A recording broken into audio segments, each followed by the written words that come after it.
वरहमतुल्लाहि व बरकातुहू। नहमदुहू व नुसल्ली अला रसूलिहिल करीम। अम्मा बाद। अऊज़ु बिल्लाहि मिनश शैतानिर रजीम। बिस्मिल्लाहिर रहमानिर रहीम।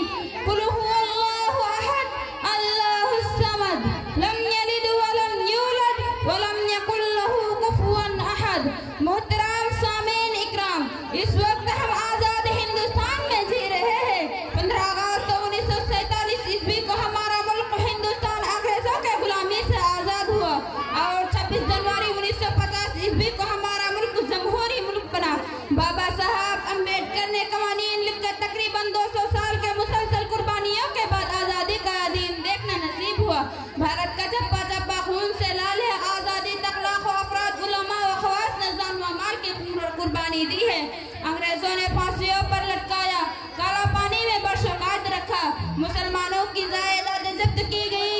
ईद के दिन बुलडोजर से सारीपुर पटना की पूरी बस्ती तबाह व बर्बाद कर दी गई। मुल्क की आजादी में सबसे पहले